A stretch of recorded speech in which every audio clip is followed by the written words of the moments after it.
Hablaremos de la capital de los fantasmas. Así como Mar del Plata es la capital internacional del pullover. Esto siempre me ha llamado la atención.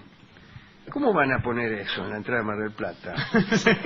Si por poco que a usted le guste Mar del Plata, tendrá que convenir en que es algo más que la capital del pullover. Es como decir Venecia, capital internacional del churro.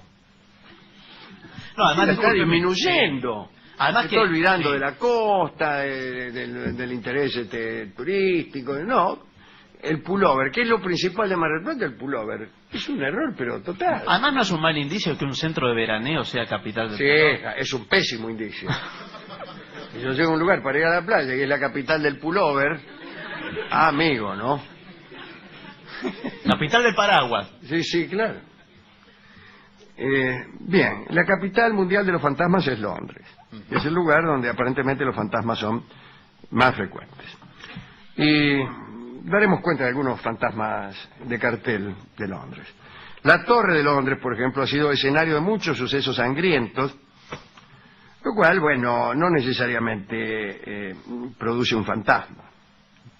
Si no, el mundo estaría lleno de espectros y no se podría caminar por una densidad fantasmagórica si es que todo suceso sangriento viniera a dar en un fantasma.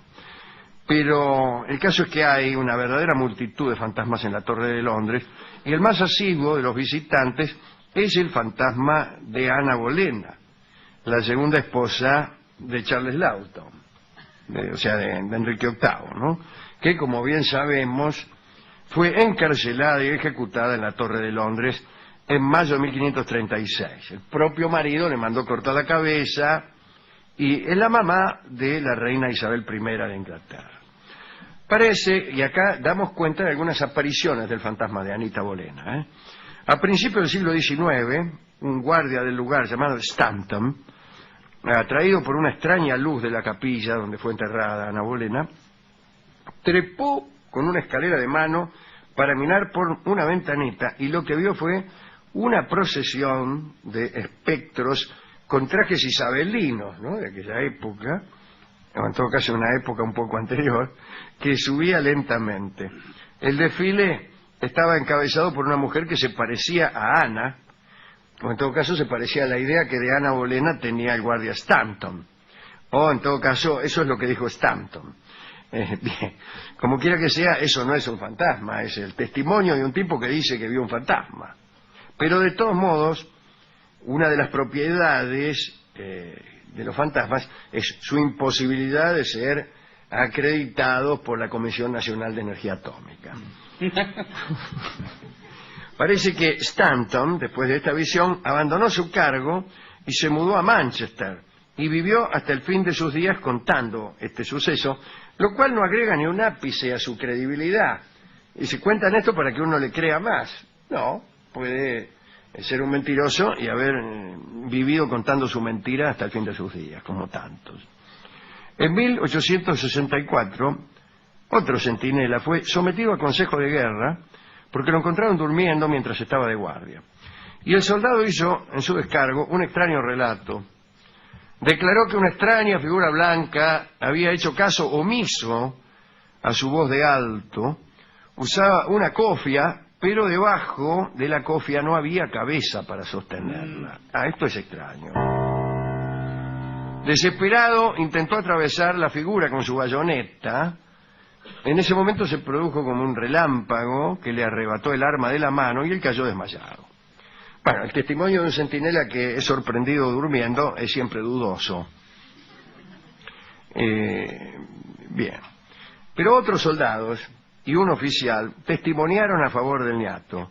Declararon que también ellos habían visto a la mujer descabezada, la habían visto incluso pasar limpiamente a través de la bayoneta, y entonces, ante este testimonio o ante estos nuevos testimonios, el Consejo de Guerra declaró inocente al soldado. Bueno, ahí me gustó un poco más porque éramos 2 o 3 los que la vimos. Venía sin cabeza la tipa, sí. Corrió también el rumor de que el fantasma de Ana Bolena, sin cabeza y a bordo de un carruaje espectral, estaba además en Bleaking Hall, donde ella había pasado su infancia, ¿no? Y que siempre rondaba por allí en los aniversarios de su muerte. Se afirma que una vez que estaban por ejecutar, en la víspera de una ejecución en la Torre de Londres, también apareció allí Ana Bolena. Pero el espectro de Ana no es el único visitante de la Torre de Londres. Están también los fantasmas de 2 niños de corta edad tomados de la mano. Se dice que son los espectros de Edward y Richard, los príncipes que fueron asesinados en la torre por orden de su tío, ¿no? Eran los hijos de Enrique. Y el tío, que pudo acceder al trono gracias a ese crimen, era nada menos que Alfredo Alcón. O sea, Ricardo III. Hace algún tiempo parece que encontraron, hace poquito, los 2 esqueletitos. No se habían encontrado nunca los cadáveres de los chicos. Y hace pocos años aparecieron unos esqueletos que encontraron unos obreros que estaban remodelando una escalera, y parece que estos esqueletos eran nomás de Edward y Richard. Esto parece confirmar la sospecha de la responsabilidad del otro Richard, ¿no? de Ricardo III, en ese crimen. En 1817, Edward VII, que era guardián de las joyas de la corona, parece que vio una aparición. Se trataba de un objeto parecido a un tubo de cristal, grueso como el brazo de un hombre, relleno de un líquido blanco y azul que flotaba sobre la mesa del comedor, y cuando el centinela arremetió con su bayoneta contra la aparición, se desmayó. Bueno, esto no vale nada. ¿Qué es, el fantasma de un tubo de cristal? Anulado este fantasma. Bueno, hay otros edificios históricos donde también hay fantasmas. En el siglo XVII, el espectro del duque de Buckingham, vestido con armadura, parece que apareció 3 veces corriendo por los pasillos de Windsor. Corría con una armadura, Buckingham, a un sirviente llamado Packer, y cuando lo alcanzó, el espectro le ordenó que le transmitiera un mensaje al hijo del duque. Y el mensaje era este: a menos que modificara su comportamiento insensible, el heredero tendría poco tiempo de vida. O sea, el fantasma lo corrió al sirviente y le dijo: anda a decirle a mi hijo, el hijo estaba vivo todavía, ¿no?, que como no modifique su comportamiento insensible, se va a morir. Eso fue. Esto está mejor, esto me parece. En este creo. El destinatario del mensaje era Sir John Villiers. Parece que no hizo caso a la advertencia, siguió siendo un calavera, y 6 meses más tarde murió asesinado. Esto forma parte del programa Las fuerzas que nos dominan. Bien. Pero en el castillo de Buckingham había otros fantasmas. Estaba el molestísimo fantasma del rey Jorge III, que ya vivo era molesto también, ¿no? Se ha dicho que como fantasma entraba en la cocina de Windsor todas las noches y se comía todo lo que se preparaba para los reyes de turno. Por ahí era algún otro, ¿no?, que se morfaba las cosas y después le echaba la culpa al fantasma de Jorge III. Ya sabe cómo es la gente, pronta a echarle la culpa al fantasma de Jorge III de cualquier cosa que suceda, particularmente en la cocina. Bien. El castillo de Glamis está construido en el mismo sitio en el que Macbeth asesinó al rey Duncan. Es la residencia escocesa de la reina Isabel y de la reina madre. Parece que en el siglo XVIII un huésped del castillo contó que vio un rostro pálido, de grandes ojos tristes, que miraba fijamente desde una ventana. Y cuando el rostro desapareció, el huésped oyó gritos suplicantes: ¡ay, ay! Y vio que una mujer vieja cruzaba el patio corriendo con un fardo. Y se supo que desde que Janet Douglas, falsamente acusada de brujería y traición, murió ahorcada en 1537, se ve aquel rostro de ojos tristes y la vieja con un fardo cruzando el patio, ¿no? La vieja era Janet Douglas. Son cosas que se dicen, siguen siendo cosas que se dicen. También hubo fantasmas en los teatros. En el teatro de Drury Lane, ¿no? Hemos hablado del hombre de traje gris que estaba siempre en el teatro de Drury Lane. Parece que era el fantasma de un actor que se había suicidado por la falta de éxito y aparecía en el Drury Lane antes de un estreno y parece que era considerada esta aparición como de buen agüero. E incluso los productores hacían aparecer un tipo con traje gris diciendo que era el fantasma del Drury Lane para que, qué sé yo, para enfervorizar a los actores o para diferir los pagos. Ahí en el Covent Garden también estaba el fantasma de William Terriss, que era un aventurero convertido en actor y que fue asesinado a puñaladas en el teatro. Mira qué lindo. Y entonces el espíritu de este señor anda en el Covent Garden, pues dando golpecitos en las paredes, produciendo sonidos de pisadas, haciendo funcionar los ascensores, apagando las luces del teatro en plena obra. Incluso parece que apareció una vez en la estación del subterráneo, en la estación Covent Garden, y al tipo que vendía cospeles lo asustó. A mí me parece que el teatro es un buen lugar para los fantasmas. Ah, bárbaro. Amén de estas invenciones. Suele decirse que los fantasmas están allí donde mueren o allí donde han padecido una gran emoción. Y el teatro es un lugar de emociones. Y si bien poca gente muere en el teatro, hay numerosísimas muertes fingidas. Pero puede decirse que en este sentido cada hora se muere alguien en el teatro. Por floja que sea la hora, siempre algún muerto hay, ¿no? Pero hay otra cosa que es decisiva para la aparición de fantasmas. El teatro, como decía Coleridge, es un lugar al que uno va interrumpiendo su incredulidad. Va con fe poética a creer lo que ve. Si no, la obra sería aburridísima.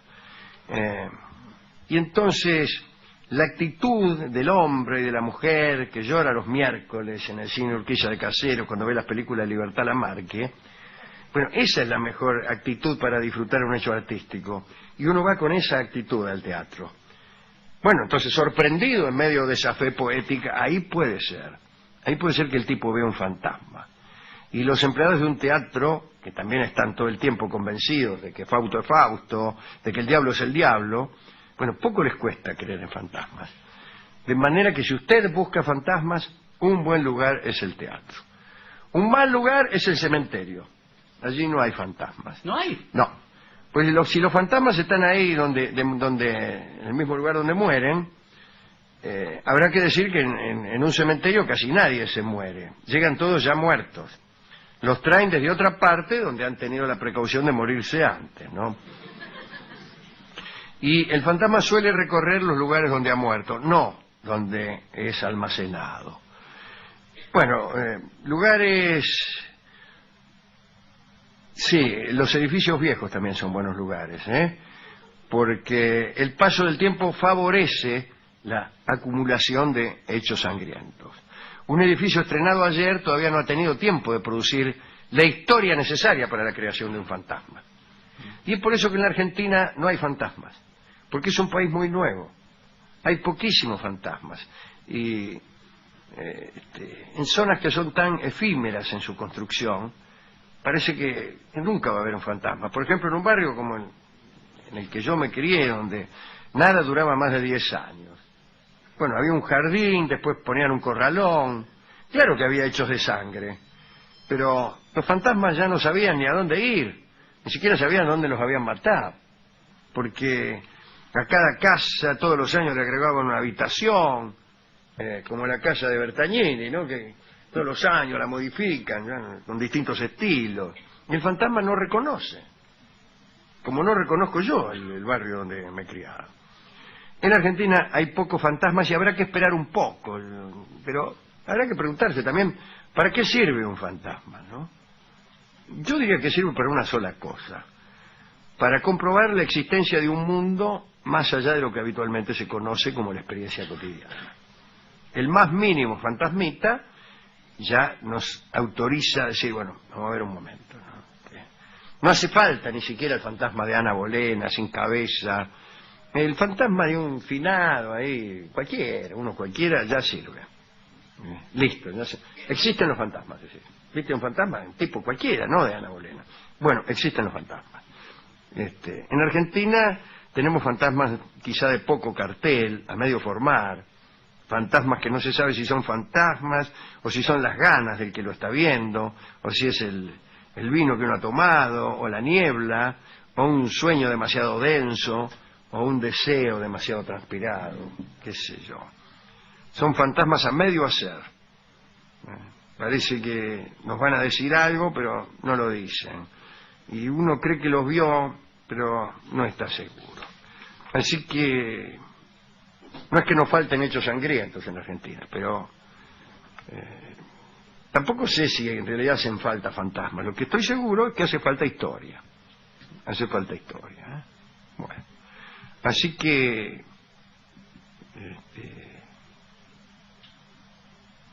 el fantasma sirve también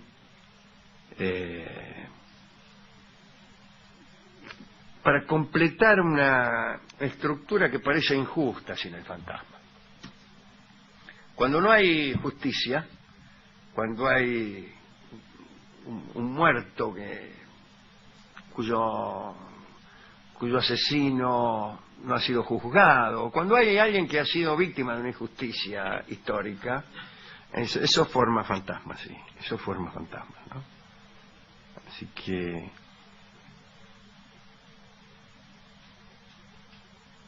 aquí en la historia argentina hay fantasmas, pero también hay olvido y hay figuras de la historia que ni fantasma tienen, ¿eh? Dicen que en Londres no solamente hay fantasmas de personas,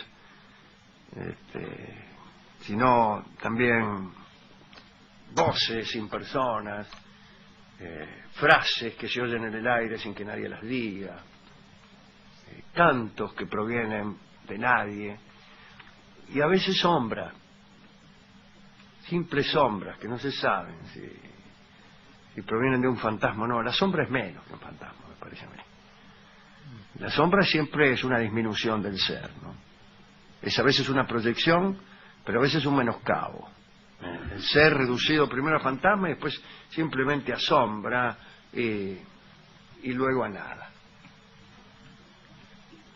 Hemos ido a la discoteca y le hemos contado historias de fantasmas. Es muy bueno. Al discotecario se asustó. Y sí. Se asustó. Me pidió que por favor no le contara porque me dijo que después él se soñaba a la noche. Y me contó algunas cosas, de la chancha sin cabeza, que no tenían ningún sentido. Pero hablando de sombras, me dio este disco que se llama La Sombra, que es una bella canción que pertenece, digo bella canción, es una canción cantada bellamente, al menos por la mitad. Julia Senco la canta bien. La Sombra pertenece a Lo que me costó el amor de Laura y la canta Julia Senco y yo hago una especie de segunda voz. Así que escucharemos esa canción que se llama La Sombra. Y es la sombra porque muchas veces a uno le parece que la persona que uno ama, si está demasiado distante, está demasiado lejos, es también una sombra. Y ya yo me atrevería a decir también que la persona amada y lejana o olvidada es inconcebible. ¿Cómo? Inconcebible, no se puede concebir. Uno no puede creer ni que exista. Una amada ausente, y más aún una amada ausente hace mucho, es un ser tan mitológico como las sirenas. No, uno piensa, ¿dónde estará? Y es como preguntarse, ¿dónde estará el dios Neptuno? Así de inconcebible le resulta al espíritu una persona amada y ausente. En ese sentido, esta sombra es la inconcebible sombra de la mujer amada.